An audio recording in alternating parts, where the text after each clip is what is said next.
আমি যে কি করি আমার কথা আর বলো না। আমি অনেক রকম করে নিজের প্রসেস মতো করে রান্না করি। এখানে 2 প্যাকেট দুধ নিয়েছি। এই দুধ দিয়ে আমি পনিরটা আমি বাড়িতেই করে নিয়েছি, বাড়িতেই আমি পনিরটা করে নিয়েছি। তো এখানে আমি একটুখানি শুকনো মশলা করে নিলাম। এর মধ্যে আছে একটু মুগ ডাল, জিরে, ধনিয়া, পাঁচ আছে দারচিনি, এলাচ, শুকনো লঙ্কা, তেজপাতা। এগুলো আমি ড্রাই মানে কড়াইতে ভেজে নিয়েছি একটু। এখন আমি ড্রাই করে এটাকে রোস্ট করে নেব, পেস্ট করে নেব। আর এখানে অল্প একটু সর্ষা আমি বেটে রেখেছি। এখানে 1 বাটি দুধ রেখে নিয়েছি। দেখি কিভাবে রান্না করি আজকে, আমি কিভাবে করলে সুবিধা হয়। তো এই সমস্ত ইনগ্রিডিয়েন্টসগুলো দিয়েই আমি করব।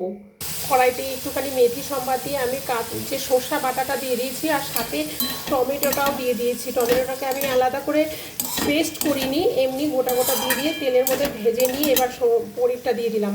আমি করে তো নিচ্ছি, জানি না এই রান্নাটা কেমন হবে, করার পরে বুঝতে পারবো। মশলাগুলো আমি দিয়ে দিয়েছি, যে শুকনো মশলাগুলো যে গ্রাইন্ড করলাম না, সেগুলো দিয়ে দিয়েছি।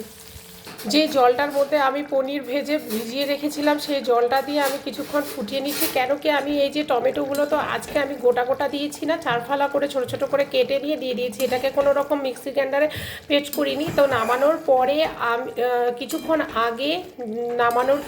আগে আমি দুধটা দিয়ে নামিয়ে নেব। হ্যাঁ বন্ধুরা, বিশ্বাস না হলে, আমার কথা বিশ্বাস না হলে করে দেখো।